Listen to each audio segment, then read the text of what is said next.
My first time doing voiceover. It was definitely way more fun than I thought it would be. They gave me a lot of room to play, and I could sort of just a lot of times after we got the line, I could just say whatever I wanted, and I would throw in different ideas or different jokes.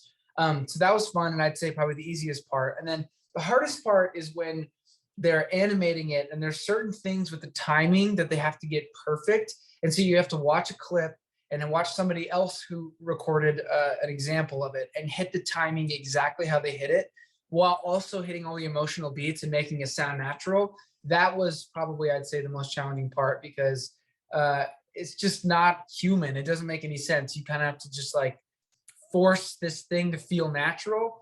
So yeah, which honestly, like when I do TV and film, ADR is when you replace the audio if it got messed up or whatever. And that's always the hardest part for me because again, the timing stuff has to be so specific. And the way I act is like, I don't like to think about any of that stuff.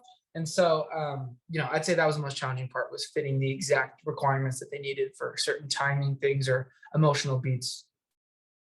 I watched all of the Night at the Museum movies before this. I grew up watching them and I loved them. I love the monkey. I think he steals the show. And then obviously Robin Williams, he is just the best in everything he does.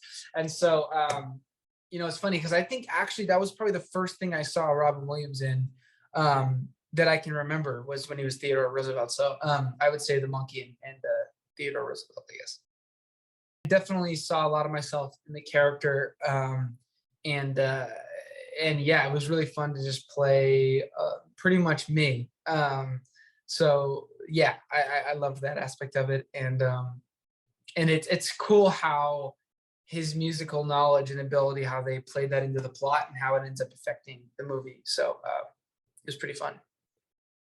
That's a great question. I guess one of the things that he learns is sort of leaning on the people around him, and I think that while yes, he does have to step up himself be courageous and in a lot of ways save the day, he also has a team of people around him who share a common goal and who he can lean on in times of need. And I think I struggle to remember that a lot in my life where maybe I'm not fighting an ancient monster in a museum, but I have my own demons, and I think I need to learn as well sort of how to lean on the people around me to get me through that. Although, yes, it is me who has to go through it. I don't have to go through it alone. I just think it aligns with all their wonderful stories and their brilliant concepts that are sort of a little unorthodox and out of the box. I think it's a film with heart, but also excitement and adventure and fun, and that's something that Disney really does best. So it has such a charm to it, and I think it just fits right perfectly with everything else that Disney is doing.